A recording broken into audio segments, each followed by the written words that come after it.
با سلام به دوستان عزیز. تعویض موتور ساید بای ساید RS23 هستش، سامسونگ. علت سوختگی موتور گیر پاچ کرده، حالا چیپی بوده احتمالا که میخوایم موتور دستگاه رو تعویض کنیم. اول پیچ‌های پایه رو باز میکنیم. همیشه برای تعویض موتور حتما درایل رو عوض کنید، درایل دستگاه، چون امکان داره که دستگاه چیپ کرده باشه. حالا این دستگاه قبلا روی تعویض شده.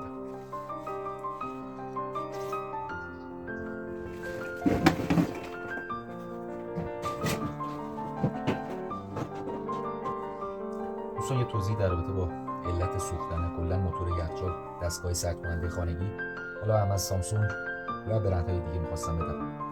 یکی از عواملی که موتور دستگاه میسوزه بیش از اندازه کار کردن موتور دستگاه یا دوفاز شدن برقه که سیمپیچ داخلی رو میسوزونه.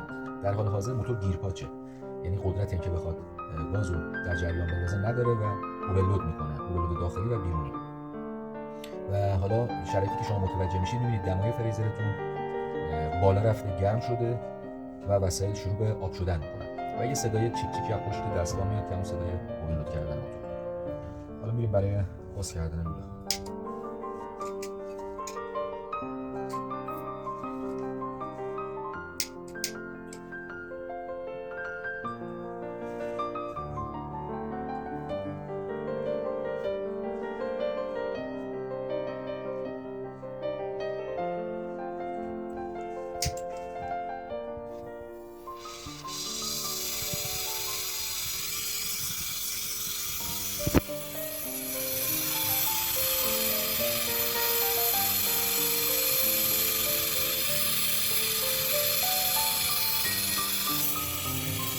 این معلومه این لوله رو فعلا جدا می‌کنیم.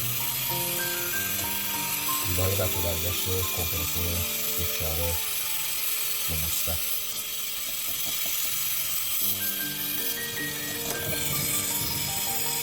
بعضی از همکارا هستن لوله رو می‌برن، یه خالی که لوله نتونستن بگیرن.